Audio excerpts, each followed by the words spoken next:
El mundo está en vilo ante una posible escalada bélica en Oriente Próximo. Desde que el presidente de Estados Unidos, Donald Trump, decidió atacar instalaciones nucleares en Irán este pasado sábado, las miradas se dirigen hacia Teherán. Habrá represalias. Parece seguro, pero ¿de qué tipo? La escalada dialéctica es así que no ha dejado de aumentar durante las últimas horas. Desde el ejército iraní advierten que la guerra que empezó Washington la terminará Teherán.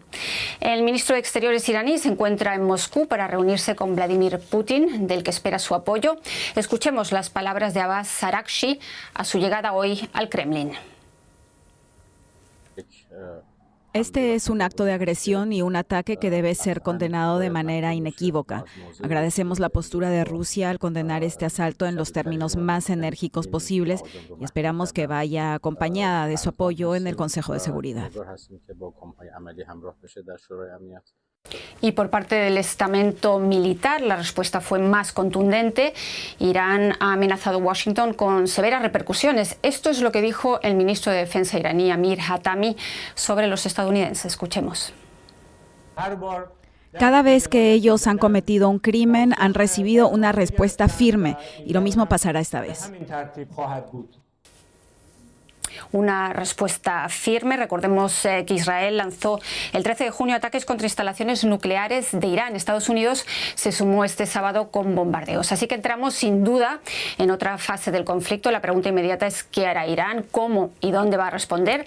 Y para analizarlo contamos con la investigadora en estudios de guerra del King's College de Londres, Marina Mirón, que nos acompaña desde Múnich, y con Mariano Aguirre, que es asesor del Centro Regional Paz y Seguridad de la Fundación Friedrich Ebert. Mariano Aguirre nos acompaña desde Madrid. Bienvenidos a ambos y bienvenidos también a todos los que nos ven y escuchan en Actualidad en Análisis de la Deutsche Welle.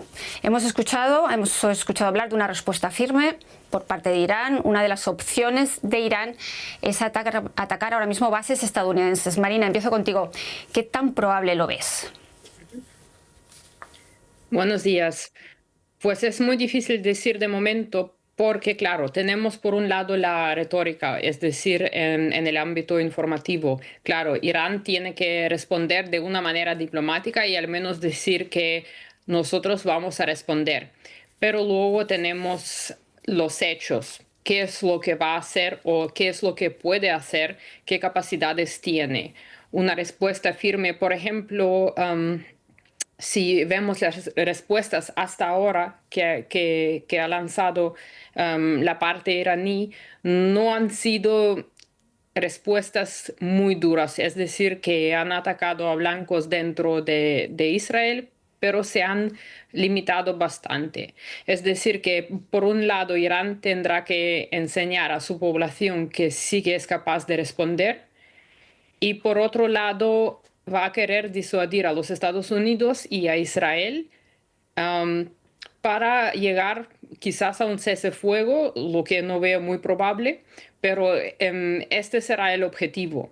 Y entonces ahora hablamos de cómo puede formular, digamos, una respuesta con los medios que tiene, medios militares, medios económicos, diplomáticos, para no llegar a otro nivel de esta escalada.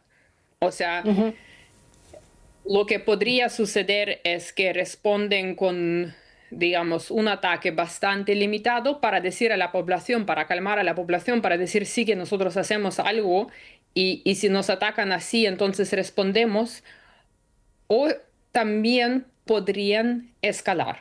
Es decir, que aumentar las tensiones, atacar, digamos, varios objetos fuera del territorio israelí, como bases militares. Al mismo tiempo podrían utilizar los proxies que le quedan.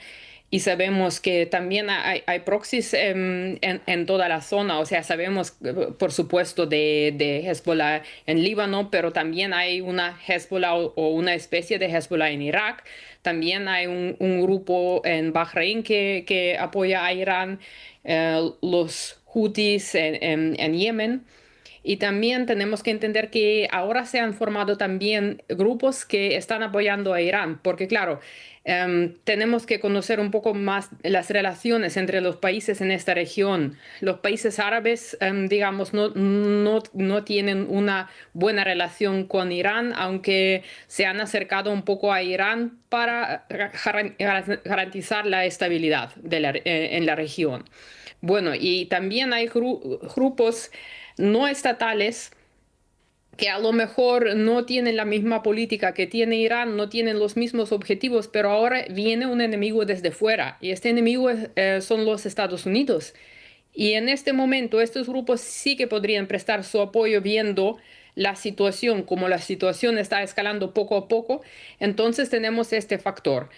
Otra opción sería cerrar el estrecho de Hormuz, por ejemplo, utilizando drones navales, drones de superficie, por ejemplo. Irán tiene un montón. Es una capacidad que sí que tiene Irán. Marina, vamos a ver lo del estrecho. Disculpa que te interrumpa, vamos a ver lo del estrecho de Hormuz inmediatamente, pero antes de ver esa opción, que es una de las que se barajan, quiero preguntarle a Mariano Aguirre cómo lo ve él, qué tipo de escalada, si es que hay una escalada. Marina hablaba de una reacción contenida para calmar los ánimos dentro de Irán, pero ¿ves el peligro de una escalada inmediata y arriesgada para Irán en forma de ataque a bases estadounidenses, por ejemplo, en la región? Bueno, coincido en el análisis de Marina, solo me gustaría añadir, en general al régimen iraní se le presenta como un régimen fanático, como un régimen de corte milenarista, religioso, y que lo que se podría esperar entonces es básicamente una respuesta incluso más allá de sus propias posibilidades. Creo, sin embargo, que el régimen iraní, y esto no quiere decir tenerle ninguna especial simpatía política, ha demostrado siempre a lo largo de gran parte de sus últimas décadas ser muy pragmático.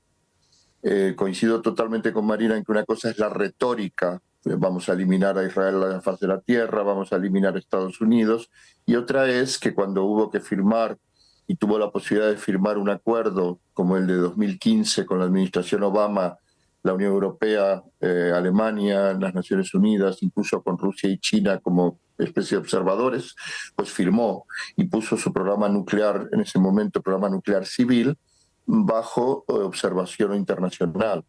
Entonces, yo creo que en este caso, que es un caso muy extremo, o sea, Irán desde octubre del 2023 en adelante ha perdido gran parte de su capacidad de responder a través de lo que Marina antes decía, que son sus aliados locales. El grupo Hezbollah en Líbano, Hamas en Palestina, en Gaza. Los hutis mismos han sido impactados varias veces por Estados Unidos y por Israel. Incluso grupos dentro de Irak y además la misma Siria, que actualmente tiene un gobierno que está intentando no entrar en confrontación con Israel. Por lo tanto, digámoslo claramente, Irán se encuentra en una posición de debilidad. Israel en este momento es el gran triunfador en la región y en la idea de Netanyahu de redefinir los equilibrios políticos de Oriente Medio en favor de Israel. Por lo tanto, todo esto es para decir que yo creo que no creo que haya respuestas, vamos a decir, enloquecidas ni fanáticas.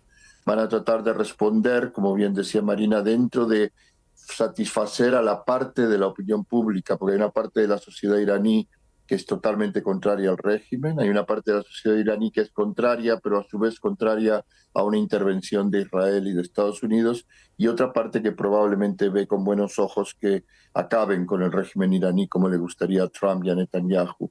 O sea que yo no esperaría en lo inmediato una gran respuesta. Otra cosa diferente es que en el medio y largo plazo haya acciones terroristas contra sedes diplomáticas, contra diplomáticos en diferentes países del mundo árabe, o quizás en Europa o Estados Unidos. O sea, que sea más una respuesta a la medida de un país debilitado, más que a la medida de una potencia regional como hasta ahora de alguna manera ha intentado ser. Interesante, o sea, ¿veis posible atentados terroristas puntuales en un momento determinado, no necesariamente en los próximos días? Marina ya comentaba la opción que sería la de comprometer el paso del petróleo por el estrecho de Hormuz, que son aguas de Irán y por donde pasa el 20% del petróleo mundial. Naturalmente China y la Unión Europea todos llaman a no cerrar el paso. De hecho, Kaja Kallas advertía hoy que esto no es bueno para nadie. ¿Qué podría exactamente desencadenar? Y según te entiendo, Marina, sí que lo ves como una posibilidad quizás más real, más cercana, o por lo menos amenazan con ello ya. Bueno, lo que veo es que Irán sí tendría la capacidad de hacerlo si así lo quisiera, utilizando, por ejemplo, drones, utilizando minas, porque no tiene tanta fuerza, no tiene fuerzas navales para hacer algo, digamos, muy serio, pero sí podría interrumpir el flujo comercial de petróleo, lo que en su turno afectaría también a los precios de petróleo, al mercado global, a las cadenas logísticas. Y eso le pondría también a Trump en una situación bastante complicada en términos económicos. Es decir, tenemos que imaginarnos que Irán tiene varias herramientas para responder y en este caso sería una combinación de una herramienta económica y militar. La herramienta militar se utilizaría con fines económicos para hacer daños económicos, pero el problema es que Irán se vería afectado también porque Irán vive de su exportación de petróleo a China. Entonces, claro, tiene que estimar los riesgos.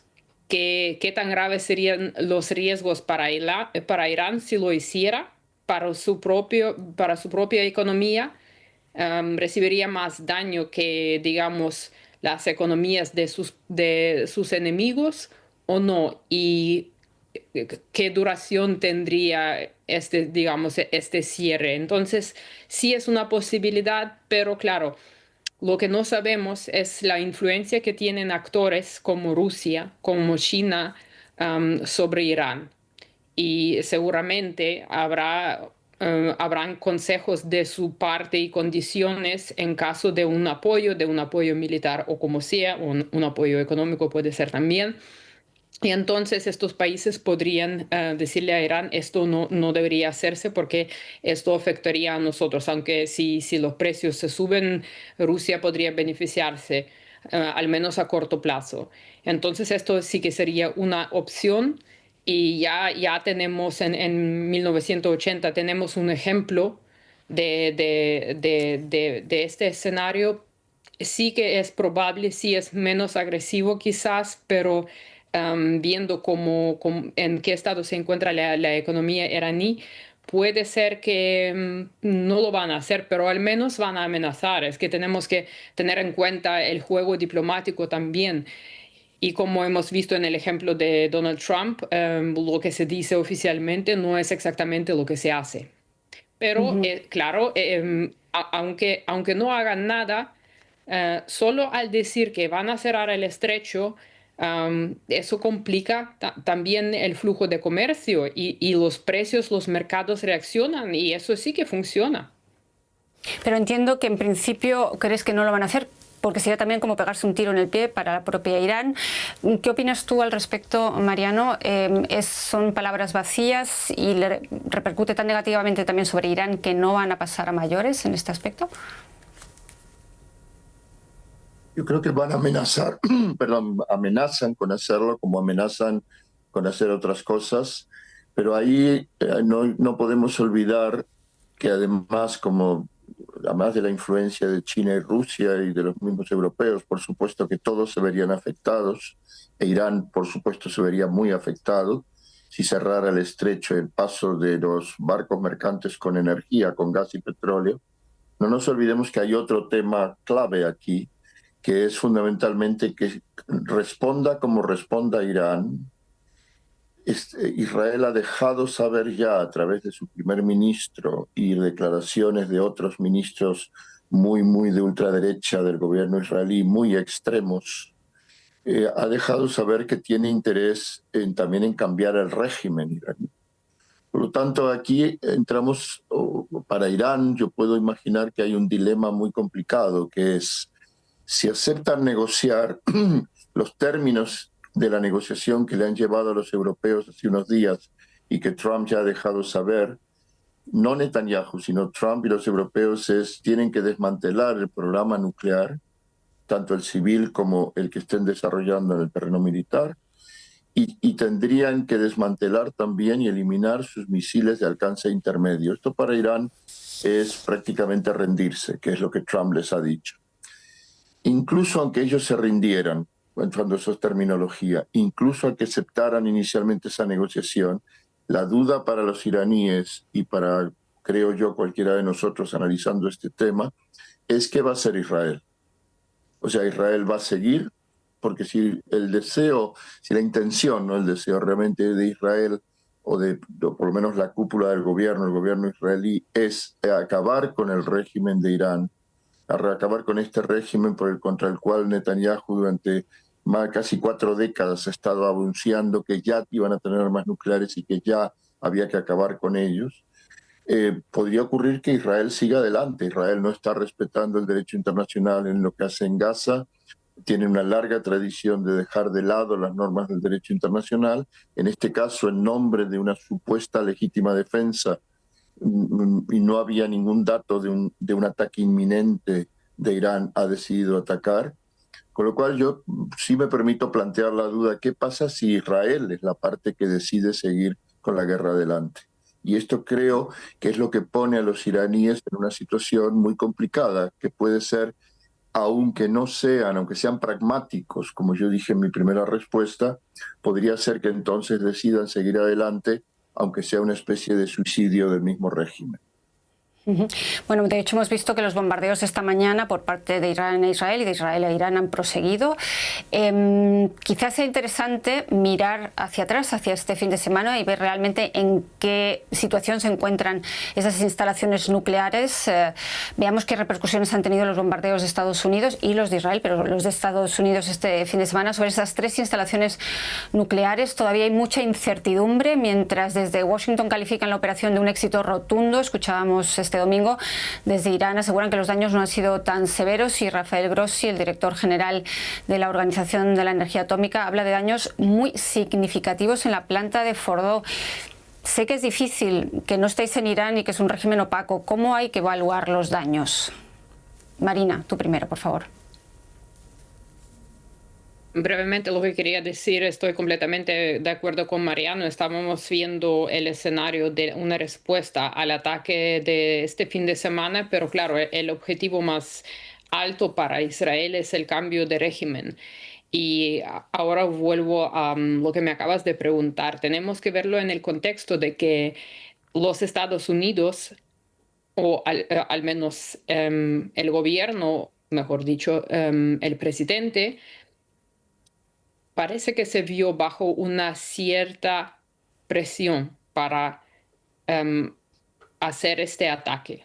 Y dijo que esto podría ser una explicación por qué dicen ahora que ha sido una operación perfecta, que toda la planta, o todas las plantas, mejor dicho, han sido destruidas, y con esto se acabó. Claro, esto es en el mundo, digamos, este mensaje no es únicamente para el liderazgo iraní, pero también para Israel, porque este ataque le permite una cierta salida a Donald Trump.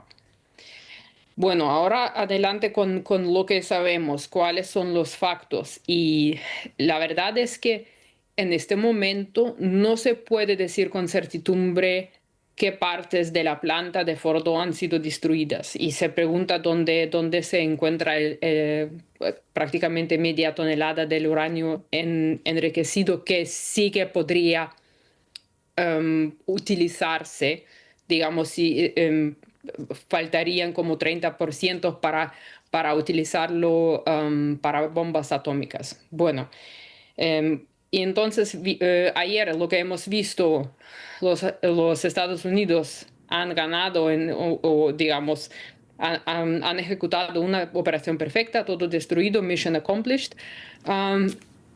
Por parte iraní, ellos dicen que no, que nosotros ya estábamos esperando, hemos evacuado la planta, que no hay tantos daños como dicen, pero el problema es que nunca vamos a saber la verdad, porque no hay nadie. Estos son mensajes que existen en el espacio informativo y estos mensajes están diseñados para alguien para ciertas audiencias, para audiencias internacionales, para actores internacionales, para actores también como Rusia y China, si hablamos de los mensajes de Donald Trump. Pero el daño real no lo vamos a conocer. Quizás en 50 años o más, depende de lo que pasa, pero yo no creo que se puede decir con certidumbre las centrífugas han sido destruidas o la planta entera. Y la cuestión es hasta qué punto, es decir, ha sido destruida, pero quizás han podido salvar algunas de las maquinarias. ¿Cuánto tiempo tardarían en hacer reparaciones para que siga funcionando la planta? Y todas esas preguntas, nosotros no hemos visto ni imágenes ni nada, ni tampoco hemos contado cuántas bombas se han utilizado. Sabemos, según los reportes oficiales, que han sido 14. Pero no sabemos exactamente qué es lo que ha pasado. La parte iraní ha enseñado un poco de humo y han dicho que, bueno, no había nada más. Pues, y estamos en ello. O sea, yo no creo que alguien podría revelar el daño real, porque Irán no lo va a hacer. Y para los Estados Unidos o los israelíes, ellos tendrían que mandar tropas o servicios de inteligencia o ambos para poder examinar el daño y luego hacer un reporte, pero esto será información clasificada. Por supuesto, no se va a compartir con nadie. Bueno, la Organización de la Energía Internacional de la Energía Atómica sí que ha pedido acceso a esas instalaciones, pero estamos viendo por momentos cómo esa relación entre la OEA e Irán se está realmente desintegrando, pende realmente de un hilo. Mariano, te pregunto a ti, en función también de lo que estábamos escuchando de Marina, ¿podemos esperar de Estados Unidos nuevos bombardeos? Se llevaron a cabo con el máximo secretismo y sabemos que es la primera intervención militar estadounidense en suelo iraní desde el 79. ¿Se quedará aquí? Bueno, aquí nos encontramos con el problema que precisamente como siguiendo la línea argumental que lo decía Marina, nos encontramos con un serio problema que es si Israel quiere proseguir los ataques sobre Irán, precisamente puede tomar la falta de información como argumento para decir el ataque de Estados Unidos fue muy útil, muchísimas gracias, presidente Trump, pero la guerra tiene que seguir. Y si Estados Unidos, si el presidente Trump, que está tratando de moverse entre diferentes sectores de su propia administración y de sus propios votantes, porque uno de los grandes temas de Trump en su primera presidencia y en su segunda es no implicarse en guerras lejanas y precisamente y muy particularmente en Oriente Medio, y se está implicando. Es cierto que no manda tropas, pero se está implicando. Entonces, aquí lo que puede pasar es que tanto Israel como Estados Unidos, dependiendo de la respuesta que dé Irán y dependiendo de si Israel quiere o no seguir la guerra para acabar con el régimen iraní, utilicen precisamente la falta de información para decir no hemos terminado, hay que proseguir. O hemos terminado, o quizás no se ponen de acuerdo. Netanyahu dice hay que proseguir, Estados Unidos dice no hay que proseguir. Lo dudo, porque aparte de cierto teatro en el sentido de que Netanyahu y Trump están en desacuerdo, hay un acuerdo de fondo sobre eliminar el régimen iraní.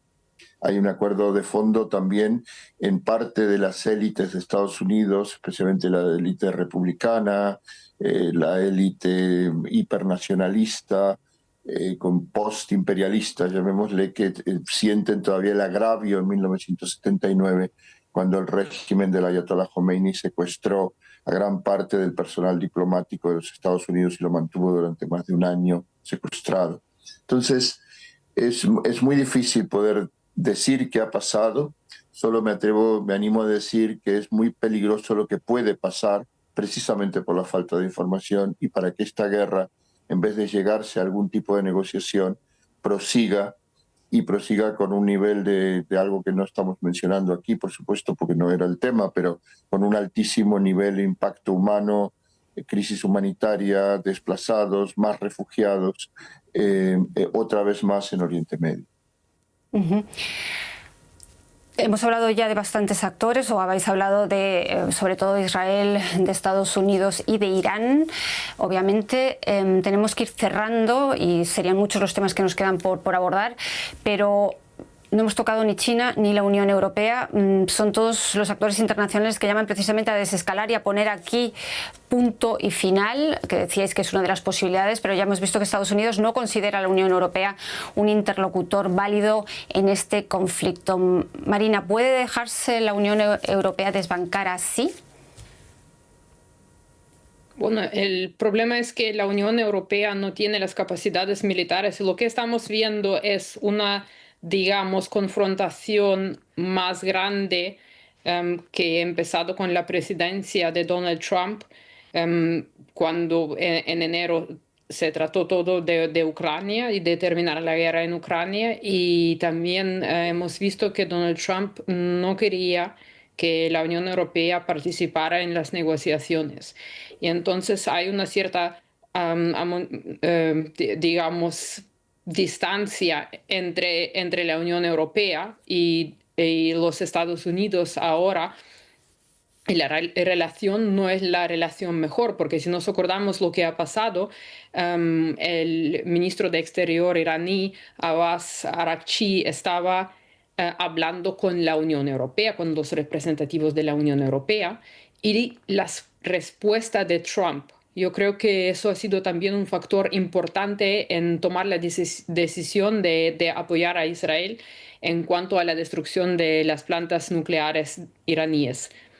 Entonces, yo creo que será muy difícil para la Unión Europea porque, claro, ellos ahora, que es muy irónico, quizás tienen que trabajar con países como China y países como Rusia. Y entonces ya veremos a ver qué es lo que puede pasar aquí, porque, claro, estos son los grandes actores y actores que pueden determinar algo en la región. Y también tenemos que tener en cuenta a Turquía.